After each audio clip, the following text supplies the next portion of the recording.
اور ہم ہی نے زمین میں تمہارا ٹھکانہ بنایا اور اس میں تمہارے لیے اسباب معیشت پیدا کیے، مگر تم کم ہی شکر کرتے ہو۔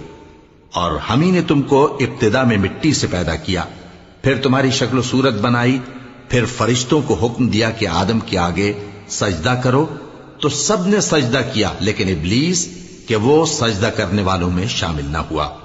اللہ نے فرمایا، جب میں نے تجھ کو بھی حکم دیا تھا تو کس چیز نے تجھے سجدہ کرنے سے باز رکھا؟ اس نے کہا کہ میں اس سے افضل ہوں، مجھے تو نے آگ سے پیدا کیا ہے اور اسے مٹی سے بنایا ہے۔ فرمایا، تو بہشت سے اتر جا، تجھے شایع نہیں کہ یہاں تکبر کرے، پس نکل جا کہ تو ذلیل لوگوں میں سے ہے۔ اس نے کہا کہ مجھے اس دن تک مہلت عطا فرما جس دن لوگ قبروں سے اٹھائے جائیں گے۔ فرمایا، اچھا، تجھ کو مہلت دی جاتی ہے۔